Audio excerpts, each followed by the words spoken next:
স্বাগত নিউজ 24 সংবাদে। আপনাদের সাথে আছি আমি জান্নাতুল ফেরদৌস রুবা। দেখছিলেন বিআরবি কেবলস সংবাদ শিরোনাম। এবারে বিস্তারিত।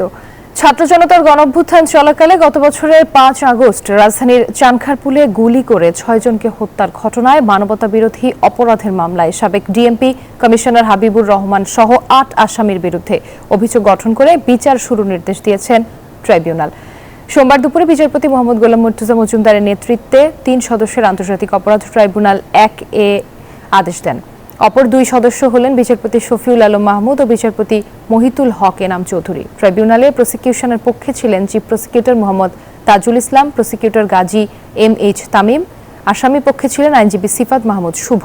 অভিযোগ গঠনকালে গ্রেফতার ৪ আসামি ট্রাইব্যুনালে হাজির ছিলেন। চিফ প্রসিকিউটর তাজুল ইসলাম জানান, পলাতক ডিএমপি কমিশনার হাবিবুর রহমান শেখ হাসিনার নির্দেশে নিহতদের ওপর মরণাস্ত্র ব্যবহার করে হত্যার নির্দেশ দেন। এর প্রমাণ পেয়েছে ট্রাইব্যুনাল। ডিএমপির কমিশনার হাবিবুর রহমানের নির্দেশে হাবিবুর রহমান আবার শেখ হাসিনা এবং আসাদুজ্জামান খান কামাল এবং পুলিশের আইজিপির মাধ্যমে নির্দেশিত হয়েছিলেন। তারা সেখানে ওয়্যারলেস মেসেজের মাধ্যমে হাবিবুর রহমান লেথাল ওয়েপন ব্যবহার করে গুলি করে যে শেখ হাসিনার নির্দেশ ছিল সেটাকে কমিউনিকেট করেন এবং অফিসারদেরকে নির্দেশ দেন গুলি বর্ষণের জন্য, এবং সেই নির্দেশের প্রেক্ষিতে চাইনিজ রাইফেল, শটগান এবং অন্যান্য আগ্নেয়াস্ত্র ব্যবহার করে নিরস্ত্র বিক্ষোভকারীদের গুলি করে হত্যা করে। এ বিষয়ে বিস্তারিত জানাতে ট্রাইব্যুনাল থেকে আমাদের সঙ্গে যুক্ত হচ্ছেন সহকর্মী মাহমুদুল হাসান। মাহমুদ, বিচার তো শুরু হয়েছে, অভিযোগ গঠন করা হবে কিনা, কি বলছে আদালত জানাবেন? দিবা, আপনাকে ধন্যবাদ জানাচ্ছি।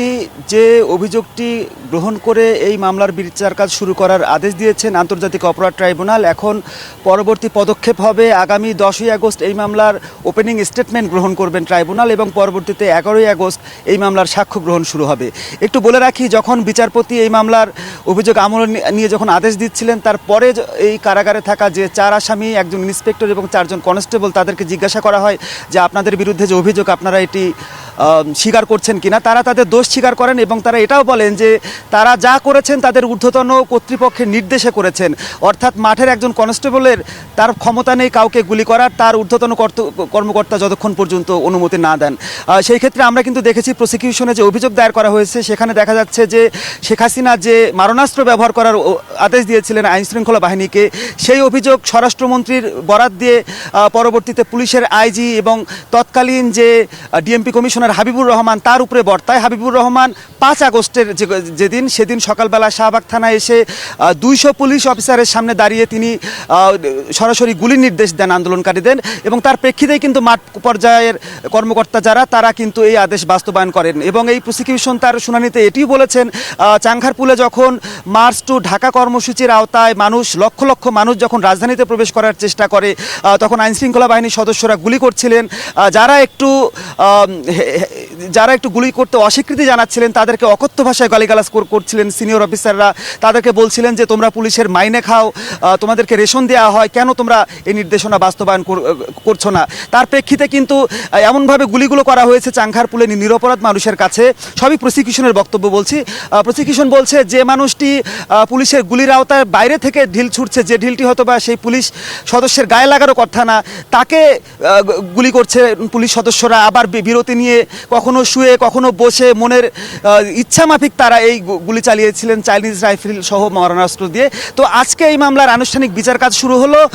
দ্বিতীয় এটি মামলা, যে মামলার বিচার কাজ শুরু হয়েছে। এই মামলার আরেকটি পার্ট রয়েছে যেটিতে শেখ হাসিনা সহ চৌধুরী আবদুল্লাহ আল মামুন স্বরাষ্ট্রমন্ত্রী 3 জন আসামি রয়েছে। সেই মামলায় কিন্তু এরই মধ্যে চৌধুরী আবদুল্লাহ আল মামুন তিনি রাজসাক্ষী হওয়ার ঘোষণা দিয়েছেন। তিনি বলেছেন যে পুলিশের মতো একটি সুশৃঙ্খল বাহিনীকে যারা অস্থিরতা তৈরি করেছেন, তারা রাজনীতিবিদরা এই কাজটি করেছেন, তখনকার দায়িত্বশীল যারা ছিলেন মন্ত্রীরা তারা করেছেন, কাজে তারাই দায়ভার এড়াতে পারেন না। তিনি রাজসাক্ষী দেবেন সেই মামলাটিতে, এবং আজকেই দ্বিতীয় মামলাটির আনুষ্ঠানিক বিচার শুরু হলো। এখানে 8 জন আসামি, তার ভিতরে নির্দেশদাতা যে 4 জন, হাবিবুর রহমান, ডিএমপির তৎকালীন কমিশনার, যুগ্ম কমিশনার সুদীপ কুমার চক্রবর্তী সহ 4 জনই পলাতক। কিন্তু মাঠে যারা উপরস্থদের নির্দেশ যারা বাস্তবায়ন করেছিলেন তারা এখানে আসামি, তারা সেই দোষ স্বীকার করেছেন। কিন্তু তারা চান যাদের নির্দেশে তারা এই গুলির ঘটনা ঘটিয়েছেন তারাও বিচারের আওতায় আসুক, তারাও গ্রেপ্তারের আওতায় আসুক। দিবা। মাহমুদ, আপনাকে ধন্যবাদ। নির্বাচন পেছাতে একটি বিশেষ মহল সোহাগ হত্যাকাণ্ডকে রাজনৈতিক হাতিয়ার হিসেবে ব্যবহার করছে, এমন অভিযোগ করেছেন বিএনপি মহাসচিব মির্জা ফখরুল ইসলাম আলমগীর। বলেন, দেশে সংঘটিত বিভিন্ন হত্যাকাণ্ডে নাম জড়িয়ে বিএনপির শীর্ষ নেতাদের চরিত্র হননের চেষ্টা করা হচ্ছে। এদিকে দলের যুগ্ম মহাসচিব রুহুল কবির রিজভী বলেছেন, নব্য আধিপত্যের দালালরাই এখন নির্বাচন পেছানোর ষড়যন্ত্র করছে। সোহাগ হত্যাকাণ্ড সহ সমসাময়িক নানা বিষয় নিয়ে গুলশানের দলীয় চেয়ারপারসনের কার্যালয়ে সোমবার সংবাদ সম্মেলন করে বিএনপি, যাতে উপস্থিত ছিলেন দলটির মহাসচিব মির্জা ফখরুল ইসলাম আলমগীর সহ স্থায়ী কমিটির সদস্যরা। নৃশংসতার মাধ্যমে এই হত্যাকাণ্ডে বিএনপির মহাসচিব বলেন, সোহাগ হত্যাকাণ্ডের সাথে দলের যাদের নাম এসেছে তাদেরকে বহিষ্কার করার পরেও একটি মহল পরিকল্পিতভাবে বিএনপি ও দলের শীর্ষ নেতাদের চরিত্র হননের চেষ্টা করছে। আমরা বর্তমান সরকারের কাছে এই হত্যাকাণ্ডে সরাসরি অংশ নেওয়া ব্যক্তিদের গ্রেপ্তার এবং দ্রুত বিচারের পদক্ষেপ গ্রহণের দাবি জানিয়েছি। এমন দৃঢ় দলীয় অবস্থান থাকা সত্ত্বেও একটি চিহ্নিত মহল পরিকল্পিতভাবে আমাদের দল এবং শীর্ষ নেতৃত্বের শালীনতা ও চরিত্র হরণের দুঃসাহস প্রদর্শন করছে। বলেন, সুষ্ঠু নির্বাচন, গণতন্ত্র পুনঃপ্রতিষ্ঠা ও আগামীর বাংলাদেশ গড়ার পথে যদি পতিত স্বৈরাচার ষড়যন্ত্রকারীরা বাধা হয়ে দাঁড়ায়, তাদেরকে ঐক্যবদ্ধভাবে প্রতিহত করবে বিএনপি। ঐক্যবদ্ধ বাংলাদেশে ষড়যন্ত্রকারীদের কোনো অপচেষ্টাই আমাদের লক্ষ্য অর্জনের পথে বাধা হতে পারবে না। সংঘাত সৃষ্টির পরিকল্পিত ফাঁদে পা না দিয়ে ফ্যাসিবাদ বিরোধী জাতীয় ঐক্যকে বিনষ্ট করার যে কোনো প্রচেষ্টাকে রুখে, ষড়যন্ত্রকে রুখে দিতে হবে। ফ্যাসিবাদের অনুপ্রবেশের যে কোনো ঘৃণ্য ষড়যন্ত্র আমরা এই বাংলাদেশে বাস্তবায়িত হতে দেব না। এদিকে প্রেস ক্লাবে এক অনুষ্ঠানে বিএনপির যুগ্ম মহাসচিব রুহুল কবির রিজভী ও চেয়ারপারসনের উপদেষ্টা জয়নাল আব্দুল ফারুকের সন্দেহ, নির্বাচন পেছানোর অংশ হিসাবে মিটফুডে ব্যবসায়ীকে হত্যা করা হয়েছে। কারা এই নির্বাচনের আগে এই ষড়যন্ত্র করে নির্বাচনকে পিছিয়ে দেওয়ার ব্যবস্থা করছেন, তাদেরকে কেন আজকে 5 দিন হলো খুঁজে বের করলেন? সাম্য হত্যা থেকে শুরু করে আপনার মুরাদনগর থেকে মিটফুডের যে ঘটনা, এইখানটায় এমন কেউ জড়িত রয়েছেন যারা তাবেদার শক্তির এই দেশীয় ধারক বাহক। সোহাগ হত্যাকাণ্ডের প্রকৃত কারণ অনুসন্ধানে তদন্ত কমিটি গঠনের সিদ্ধান্ত নিয়েছে বিএনপি। মাজহারুল ইসলাম, নিউজ 24, ঢাকা। আইন শৃঙ্খলা পরিস্থিতির অবনতি ও ক্যাম্পাসে শান্তি বিনষ্টের প্রতিবাদে নয়াপল্টনে বিক্ষোভ মিছিল করছে ছাত্রদল। সেখানে আছেন আমাদের সহকর্মী সাইফুল ইসলাম। সবশেষ জানাতে সরাসরি যুক্ত হচ্ছি তার সাথে। সাইফুল, ছাত্র দলের মিছিল কোন কোন পয়েন্টে থাকবে জানাবেন, কি বলছেন সেখানকার নেতাকর্মীরা?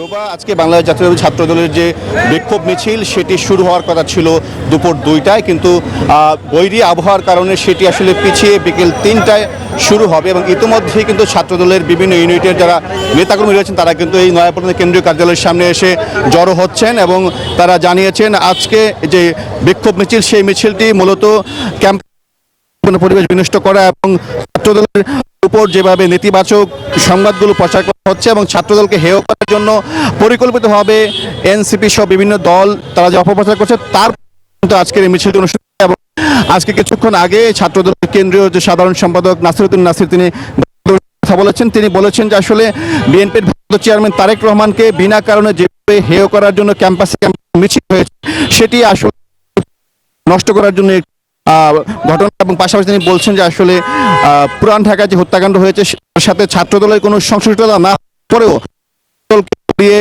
সামাজিক যোগাযোগ মাধ্যমে অপপ্রচার চালানো হচ্ছে, বিষয়ে কিন্তু মিছিল থেকে প্রতিবাদ জানানো হবে। তো আমরা একটু সরাসরি কথা বলতে চাই ছাত্রদলের কেন্দ্রীয় সাংগঠনিক সম্পাদক আমাদুল্লাহ আমানের সাথে। তো আজকে যে মিছিলটি হচ্ছে আপনাদের মূলত মূল বিষয়টা কি, দাবিটা কি?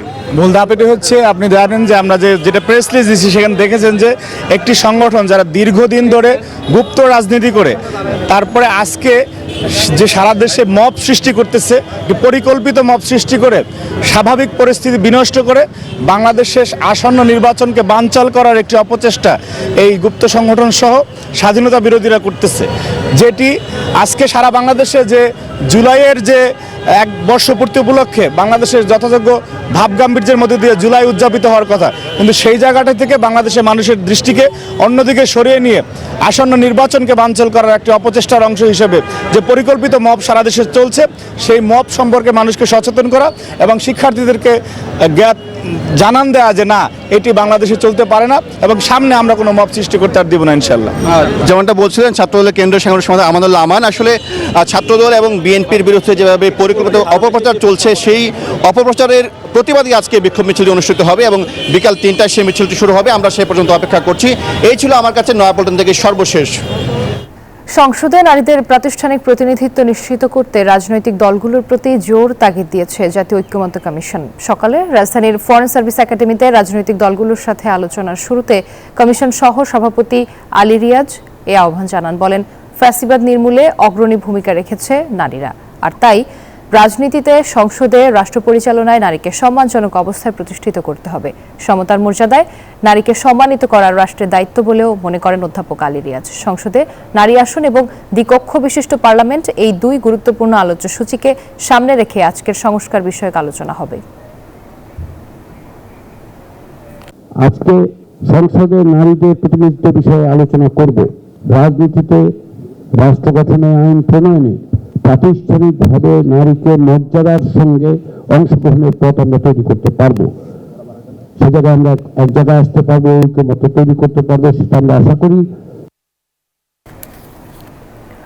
গণঅভ্যুত্থানে ক্ষমতাচ্যুত সাবেক প্রধানমন্ত্রী শেখ হাসিনার ছেলে সজীব ওয়াজেদ জয়ের centre for research and information CRI এবং মেয়ে সাইমা ওয়াজেদ পুতুলের সূচনা ফাউন্ডেশনকে দেয়া দান ও অনুদানের নথিপত্র চেয়ে NBR-কে চিঠি দিয়েছে দুদক। দুদকের উপপরিচালক মনিরুল ইসলামের স্বাক্ষরিত চিঠিতে সূচনা ফাউন্ডেশনকে দান ও অনুদান প্রদানকারীর আয়কর থেকে অব্যাহতি প্রদান সংক্রান্ত নথি চাওয়া হয়েছে। এছাড়া এসব নথি সংরক্ষণকারী কর্মকর্তা ও কর্মচারী সংশ্লিষ্ট শাখার কর্মবন্টন তালিকার সত্যায়িত ফটোকপি সরবরাহ করতে বলা হয়েছে। 2016 ও 2023 সালে NBR থেকে জারি করা প্রজ্ঞাপনে সূচনা ফাউন্ডেশনের আয়কর ও প্রতিষ্ঠানটির অনুকূলে দান বা অনুদানের আয়কর মওকুফ করা হয়েছিল। চলতি বছরের 10 ফেব্রুয়ারি সূচনা ফাউন্ডেশনের কর অব্যাহতি সুবিধা বাতিল করে NBR।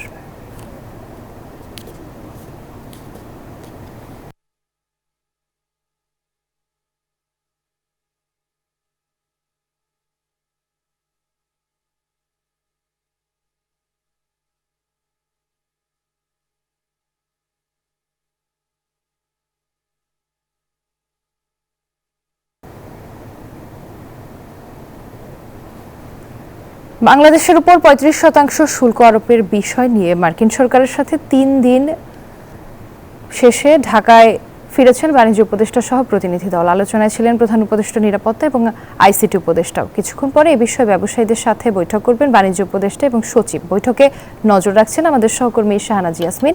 সবশেষ তথ্য জানতে সরাসরি যুক্ত হচ্ছি তার সাথে। ইয়াসমিন, 35% মার্কিন শুল্ক নিয়ে তো উদ্বেগ আছে ব্যবসায়ীদের। ওয়াশিংটনের বৈঠকের পর সচিবালয়ে হঠাৎ ব্যবসায়ীদের সাথে বৈঠক কেন, জানাবেন? সচিবালয়ের বৈঠক হঠাৎ না।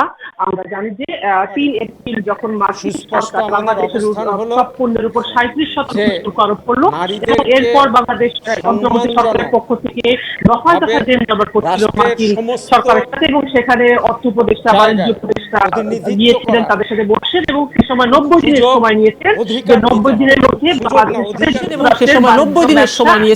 যে 90 দিনের মধ্যে বাংলাদেশের সাথে যুক্তরাষ্ট্রের বাণিজ্য ব্যবসা এটা আরো বাড়াবে, সম্প্রসারণ করবে, এবং এর ফলে তারা একটা আশ্বস্ত হয়েছিল যে 3 মাস সময় তাদের জন্য যথেষ্ট। কিন্তু এর মধ্যে এই 90 দিন সময় শেষ হওয়ার কথা 14 জুলাই আজকে। এর আগে গত 6 জুলাই রাতে ট্রাম্প একটি টুইট করেছেন ডক্টর মোহাম্মদ ইউনূসের কাছে। সেই চিঠিতে তিনি লিখেছেন যে হঠাৎ করে 35% শুল্ক আরোপ করেছেন, অর্থাৎ 2% কমিয়েছেন এপ্রিল মাসে যেটা করেছেন সেখান থেকে। এবং এর ফলে স্বাভাবিকভাবে বাংলাদেশের ব্যবসা বাণিজ্যে যারা আছেন, যারা ব্যবসায়ী আছে, তাদের উপর বড় ধরনের একটা দুশ্চিন্তার ছাপ দেখা দিয়েছে। যা এরকমটা যদি হয় ট্রাম্প সরকার থেকে, তাহলে আসলে বাংলাদেশের ব্যবসার উপর বড় ধরনের ধকল আসবে। এবং সেই সময়টাতে বাণিজ্য উপদেষ্টা ছিলেন যুক্তরাষ্ট্রে, এরপর বাণিজ্য সচিব গিয়েছেন, এবং বাংলাদেশের নিরাপত্তা প্রধান উপদেষ্টা, নিরাপত্তা বিষয়ক উপদেষ্টা খলিলুর রহমান তিনিও সেখানে ছিলেন। এবং 10, 11, 12 এই 3 দিন বাণিজ্য উপদেষ্টা, বাণিজ্য সচিব এবং নিরাপত্তা উপদেষ্টা 3 জনে যুক্তরাষ্ট্র সরকারের বাণিজ্য বিষয়ক যে তাদের যে মন্ত্রণালয় আছে, মন্ত্রী আছে, সচিব আছে, তাদের যে দেখে বাণিজ্য এই বিষয়টা, তাদের সাথে আসলে আলাপ করেছেন 3 দিন ধরে। এবং 3 দিনের এই আলোচনায় কিছুটা যদি লাভবান বাংলাদেশ হতে পারে এমন একটা একটা কথা আমরা এই আসলে বাণিজ্য মন্ত্রণালয়ের মাধ্যমে শুনেছি, এবং বাণিজ্য উপদেষ্টা বাণিজ্য সচিব গতকাল রাতে ঢাকায় ফিরেছেন, এবং স্বাভাবিকভাবেই আমরা যারা সচিবালয় সাংবাদিক আছি আমরা আজকে সকাল থেকে বাণিজ্য মন্ত্রণালয়ে আসছি যে উনি আজকে আসবেন, ওনার সাথে আমরা কথা বলার চেষ্টা করব। এবং সকালে উনি সচিবালয়ে আসছেন, উনি তখন জানিয়ে দিয়েছেন যে ব্যবসায়ীরা যেহেতু চিন্তিত বিষয়টি নিয়ে, বাণিজ্য উপদেষ্টা যেহেতু যুক্তরাষ্ট্র থেকে ফিরেছেন, যুক্তরাষ্ট্র সরকারের সাথে কতটা আসলে এই বিষয়ে আলোচনা হলো, কতটা বাংলাদেশের জন্য আসলে ভালো কথা ভালো খবর আছে সেই বিষয়টি জানতে ব্যবসায়ীদের সাথে আজকে 3টায় যারা রপ্তানিকারক, যারা রপ্তানি ব্যবসায়ী, যারা আমদানি ব্যবসায়ী এবং ব্যবসা বাণিজ্য যারা উপদেষ্টা বিশেষজ্ঞ যারা আছেন তাদের সাথে আজকে 3টা একটি বৈঠক বাণিজ্য উপদেষ্টার আছে, সেখানে বাণিজ্য উপদেষ্টা সহ বাণিজ্য সচিব থাকবেন, এবং একই সাথে এই বৈঠকে হয়তো বা প্রধান উপদেষ্টা কার্যালয়ের 2-1 থাকতে পারেন। এরপর 4:30টার দিকে সাংবাদিকদেরকে ব্রিফ করবেন এই বিষয় বাণিজ্য উপদেষ্টা, সেটা আমাদেরকে আসলে অফিসিয়ালি জানানো হয়েছে। আমরা বাণিজ্য মন্ত্রণালয়েই থাকছি, আসলে বাণিজ্য সচিব বা বাণিজ্য উপদেষ্টা কি বলেন আমাদেরকে সেই পর্যন্ত অপেক্ষাই করতে হচ্ছে। ইয়াসমিন, আপনাকে ধন্যবাদ। নিউজ 24 সংবাদে নিচ্ছে একটি বিরতি, সাথেই থাকুন। আবার স্বাগত নিউজ 24 সংবাদে। জুলাই উদযাপন ও স্মৃতি জাদুঘর কাজের অগ্রগতি নিয়ে ব্রিফিং চলছে, আমরা সরাসরি চলে যাচ্ছি সেখানে। যেতে পারবেন না, জাস্ট এখানে লাইভ দেখতে হবে। Thank you. আর কি কিছু বলবার আছে আমার? কি বলছিলাম আমরা? ও ইয়েস, আর আরেকটা হচ্ছে একই মানে সুযোগে আমরা এটা বলে ফেলি, 18 তারিখ এবং 21 তারিখ আমাদের দুইটা মেজর ডে। 18 তারিখ হচ্ছে আপনারা জানেন যে প্রাইভেট ইউনিভার্সিটি রেজিস্ট্যান্স ডে। যখন সবাই ভেবেছিল যে ঢাকা বিশ্ববিদ্যালয় 17 তারিখে বন্ধ হয়ে গেল, ছাত্রনেতাদেরকে ধরে নিয়ে গেল, আন্দোলন শেষ, তখনই একদল এঞ্জেল নেমে আসলো এবং তারা হচ্ছে প্রাইভেট ইউনিভার্সিটি হিরোজ। সো ওদের জন্য হচ্ছে 18 তারিখ, আর 21 তারিখ হচ্ছে মাদ্রাসা রেজিস্ট্যান্স ডে। এই দুটার আগে হয়তো আমাদের আবার প্রেস মিট হবে ওটার প্রোগ্রাম ডিটেলসটা বলার জন্যে। আপাতত that's all from me. Thank you. আমরা আপনাদের কাছ থেকে প্রশ্ন আহ্বান করছি, আপনার পরিচয় দিবেন এবং আপনার প্রতিষ্ঠানের পরিচয় দিবেন। প্রিফারেবলি প্রথম প্রশ্নটার জন্য একটা নারী সাংবাদিক করেন।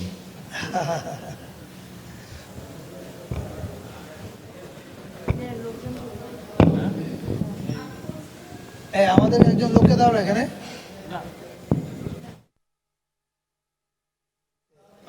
ওই যে ওকে ওই যে পরশকে বলেন, পরশকে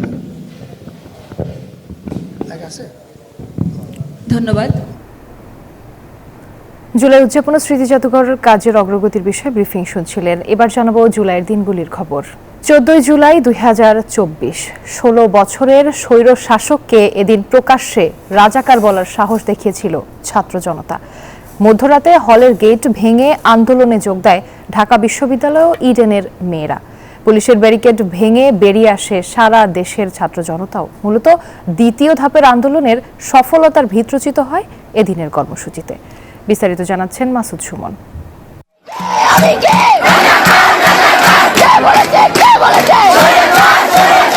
মিছিল স্লোগানে রাতের আধার কাটল ঢাকা বিশ্ববিদ্যালয় আর ইডেন কলেজ শিক্ষার্থীদের। ইতিহাসের বাঁক বদলের ক্ষণ হয়ে আছে 14 জুলাই 2024। এদিন প্রথম 16 বছরের স্বৈরশাসক শেখ হাসিনাকে ঢাকা বিশ্ববিদ্যালয়ের মাটিতে রাজাকার বলার সাহস দেখিয়েছিল শিক্ষার্থীরা। এই স্লোগানটি আন্দোলনকে তীব্রতর করার ক্ষেত্রে গুরুত্বপূর্ণ ভূমিকা পালন করেছিল, যা পরবর্তীতে আন্দোলনের প্রধান স্লোগানে পরিণত হয়।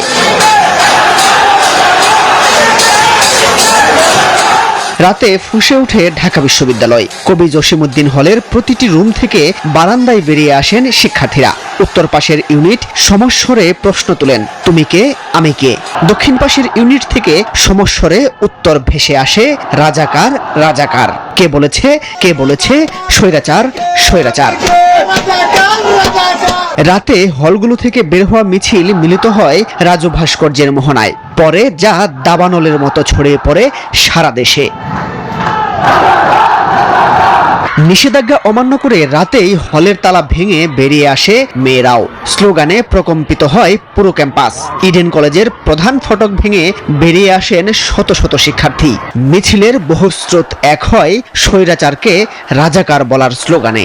ছাত্রলীগের নেত্রীদের রক্তচক্ষু উপেক্ষা করে সেই মেয়েরা গেট ভেঙে রাজু ভাস্কর্যে যাওয়ার সাহস দেখেছে। আসলে সেই দিনই আসলে ছাত্রলীগের যে আধিপত্য সেটাকে কিন্তু ওইখানেই আসলে আমরা পরাজিত করেছিলাম এবং এটা আসলে এত আনন্দ দিয়েছিল। আমার মানে এই যে ভিডিওগুলো যখন এখন আমার সামনে আসছে আর কি, আমার মনে হচ্ছিল যে আবার বোধহয় সেই রক্তে যেন ঠিক একই রকম উত্তেজনা কাজ করছে। এছাড়াও 14 জুলাই সকাল থেকেই সারা দেশে গণপদযাত্রা করে জেলা প্রশাসকের কাছে স্মারকলিপি দেওয়ার কর্মসূচি পালন করে বৈষম্য বিরোধী ছাত্র আন্দোলন।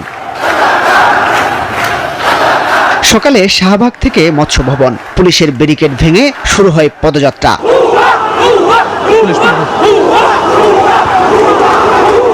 জিরো পয়েন্টে পুলিশের দ্বিতীয় ব্যারিকেড ভেঙে ফেলে ছাত্র জনতা। হাজার হাজার শিক্ষার্থী গুলিস্তানে অবস্থান নিলে তাদের প্রতিনিধিরা যান গণভবনে। রাষ্ট্রপতির সামরিক সচিবের হাতে তুলে দেন স্মারকলিপি। পুলিশের বাধা উপেক্ষা করে চট্টগ্রামে জেলা প্রশাসকের কাছে স্মারকলিপি দেয় 10 সদস্যের প্রতিনিধি দল। রাজশাহী, রংপুর, বরিশাল সহ সারা দেশে একই কর্মসূচি পালন করে তারা। মাসুদ সুমন, নিউজ 24, ঢাকা। ময়মনসিংহের ভালুকা পৌর শহরে এক ভাড়া বাসা থেকে মা ও তার 2 শিশু সন্তানের গলা কাটা মরদেহ উদ্ধার করেছে পুলিশ। সকালে ভালুকা পৌরসভার 7 নম্বর ওয়ার্ডের টি&টি রোড এলাকার কাইয়ুম মিয়ার বাড়িতে ঘটনা ঘটে। পুলিশ ও স্থানীয়রা জানান, নিহতের স্বামী রফিকুল ইসলাম ভালুকার একটি পোশাক কারখানায় কাজ করেন।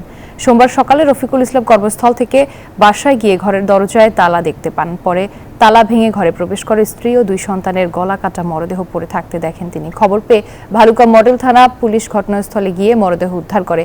প্রাথমিক তদন্তে পুলিশের ধারণা এটি একটি পরিকল্পিত হত্যাকাণ্ড।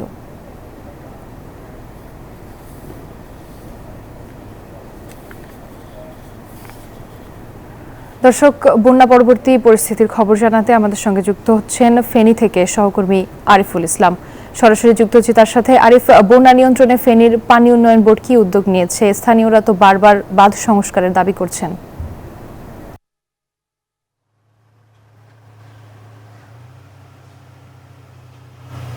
জি, আমি এই মুহূর্তে ফেনীর পানি উন্নয়ন বোর্ডের সামনে রয়েছে আর এখানে যে নির্বাহী প্রকৌশলী আছেন তার সাথে কিছুক্ষণ আগেই কথা বলেছি।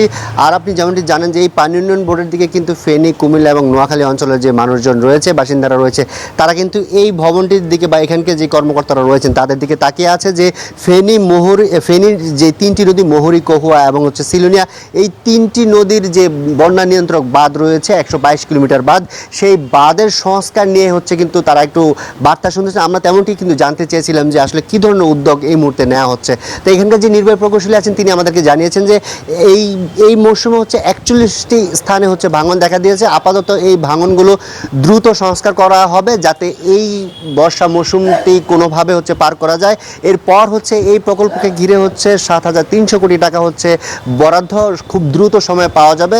আর এই বরাদ্দ পেলেই হচ্ছে যেই 5 বছর মেয়াদি হচ্ছে একটি দীর্ঘমেয়াদী প্রকল্প হচ্ছে পানি উন্নয়ন বোর্ডের কর্তৃক হচ্ছে উদ্যোগটি নেওয়া হবে। তারপর আমরা জানতে চেয়েছিলাম যে কিভাবে এই বাঁধটি তৈরি করা হবে। তখন তিনি বললেন যে 122 কিলোমিটার যে বেড়ি বাঁধটি রয়েছে, বন্যা নিয়ন্ত্রক বাঁধ রয়েছে, সেখানে হচ্ছে ব্লক, জিও ব্যাগ এমনকি স্টিলের স্ট্রাকচারও সেখানে ব্যবহার করা হবে এবং এটি স্থায়িত্বের জন্য হচ্ছে এবং যে প্রাকৃতিকভাবে সৌন্দর্য বৃদ্ধি করার জন্য হচ্ছে যেগুলো করা প্রয়োজন সেটিও কিন্তু করা হবে। এছাড়া হচ্ছে নদী ড্রেজিংয়ের বা নদীর যে গতিধারা সেটি অক্ষুণ্ণ রাখার জন্য হচ্ছে ড্রেজিং ব্যবস্থাও কিন্তু ঠিক করা হবে, মানে নদীর গভীরতা বাড়ানো হবে যাতে নদীর যে গতি রয়েছে, প্রবহমান যে গতি, সেটি যাতে কোনো রকম হচ্ছে বাধা বিঘ্ন না ঘটে সেই দিকে খেয়াল রাখা হবে। সেই সাথে যেই দখলদারি বা যে আগাছা বা গাছগাছালি নদীতে জন্মেছে সেগুলো কিন্তু তুলে ফেলা হবে বা অপসারণ করা হবে। যদি এই কাজগুলো বা এই উদ্যোগগুলো যদি যত দ্রুত করা যায় তত দ্রুত হচ্ছে ফেনী, নোয়াখালী এবং কুমিল্লার যে বাসিন্দারা রয়েছেন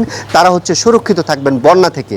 এই ছিল ফেনীর পানি উন্নয়ন বোর্ডের কার্যালয় থেকে আমার কাছে সবশেষ। আরিফ, আপনাকে ধন্যবাদ। বন্যা পরিস্থিতির খবর জানাচ্ছিলেন সহকর্মী আরিফুল ইসলাম। নিউজ 24 সংবাদে দিচ্ছে আবার একটি বিরতি, সাথেই থাকুন। আবারও স্বাগত নিউজ 24 সংবাদে। এবার জানাবো অর্থ ও বাণিজ্য সংবাদ। সদ্যবিদায়ী অর্থবছরে চট্টগ্রাম সমুদ্র বন্দরে কন্টেইনার হ্যান্ডেলিংয়ের রেকর্ড ছাড়িয়েছে। অর্থবছরের শুরুতে জুলাই অভ্যুত্থান, সপ্তাহব্যাপী ইন্টারনেট বন্ধ থাকা, ফেনীতে ভয়াবহ বন্যা, 2 ঈদের ছুটি, প্রাকৃতিক দুর্যোগ সহ নানা প্রতিবন্ধকতার পরেও বন্দরের এমন সাফল্যে খুশি বন্দর ব্যবহারকারীরা। তবে ধারণা করা হচ্ছে এসব বাধা না থাকলে 3.3 মিলিয়নের ঘরে যেত কন্টেইনার হ্যান্ডেলিং। আবু জাবেদের ছবিতে চট্টগ্রাম থেকে আরো জানাচ্ছেন নয়ন বড়ুয়া জয়। গেল 2024-25 অর্থবছরের শুরু থেকেই রাজনৈতিক অস্থিরতা, গণ অভ্যুত্থান সহ নানা প্রতিবন্ধকতায় চট্টগ্রাম বন্দর দিয়ে আমদানি রপ্তানি থমকে গেলেও সদ্য বিদায়ী অর্থবছরে চট্টগ্রাম বন্দরে কন্টেইনার হ্যান্ডলিং হয়েছে 32,96,000 TEUs, আর কার্গো হ্যান্ডলিং হয়েছে 13,07,00,000 মেট্রিক টন। কন্টেইনার পরিবহনে বিগত 48 বছরের ইতিহাসে এটি সর্বোচ্চ সংখ্যা। আন্দোলনের পর ছিল বন্যার জন্য একটা সমস্যা, ঢাকা চিটাগং রাস্তা ডিসরাপশন ছিল। এরপরে বিভিন্ন ট্রাক ট্রেলারের ধর্মঘট ছিল, 2 ঈদের বন্ধ ছিল প্রায় 10-15 দিন। এরপরে কাস্টমসের কলম বিরতি, সর্বশেষ শাটডাউন। এই সকল প্রতিকূলতা সত্ত্বেও আমরা সব পুরনো রেকর্ড ভঙ্গ করে আমরা এবার প্রায় 3.3 মিলিয়ন কন্টেইনার হ্যান্ডেল করেছি। আগের অর্থবছরের চেয়ে এবার বেশি হ্যান্ডলিং হয়েছে 1,27,377 TEUs। যে আধুনিক যন্ত্রপাতি যেগুলো সংযোজন করা হয়েছে এবং এখন যে দক্ষ ম্যানেজমেন্ট যারা পরিচালনা করছেন তাদের দক্ষতার কারণে কিন্তু আজকের এই ধারাবাহিকতায় কিন্তু আমরা একটি সাফল্য দেখতে পাচ্ছি। বন্দরের এমন সফলতায় খুশি বন্দর ব্যবহারকারীরা, আরও সক্ষমতা বাড়ানোর তাগিদ তাদের। এটা প্রত্যাশা করব যে আমাদের এখানে যে বিভিন্ন সময়ে জাহাজ কন্টেইনার জটগুলি লাগে, টার্ন অ্যারাউন্ড টাইমটা বেড়ে গেছে, জাহাজ এসে দাঁড়িয়ে থাকতে হয়। বন্দরের হ্যান্ডলিং ক্যাপাসিটি আরও বাড়ুক, যত বেশি ক্যাপাসিটি বাড়ে তত বেশি কিন্তু ব্যবসা বাণিজ্য সুবিধা প্রাপ্ত হয়। আমার কম সময়ে আমি কন্টেইনার থেকে মালামাল ছাড়া করাতে পারি। কন্টেইনার হ্যান্ডলিংয়ের এই প্রবৃদ্ধির কারণে আগামী বছর বিশ্বের 100টি ব্যস্ততম বন্দরের তালিকায় চট্টগ্রাম বন্দরের অবস্থান আরও এগিয়ে যাবে বলে প্রত্যাশা বন্দর সংশ্লিষ্টদের। নয়ন বড়ুয়া জয়, নিউজ 24, চট্টগ্রাম। এবারে আন্তর্জাতিক প্রসঙ্গ। যুক্তরাষ্ট্রের কেন্টাকি অঙ্গরাজ্যে বন্দুকধারীর গুলিতে 2 নারী নিহত হয়েছেন, আহত হয়েছেন আরও 2 জন। স্থানীয় সময় রোববার লেক্সিংটন শহরের একটি গির্জায় এ বন্দুক হামলার ঘটনা ঘটে। আহতদের মধ্যে একজনের অবস্থা আশঙ্কাজনক বলে জানিয়েছে হাসপাতাল কর্তৃপক্ষ। ঘটনার পরপরই ওই বন্দুকধারী গাড়ি নিয়ে পালানোর চেষ্টা করে। কিছু সময় পর লেক্সিংটন বিমানবন্দরের বাইরে এক রাজ্য সেনাকে গুলি করে। এরপরই পুলিশের গুলিতে নিহত হন সন্দেহভাজন হামলাকারী।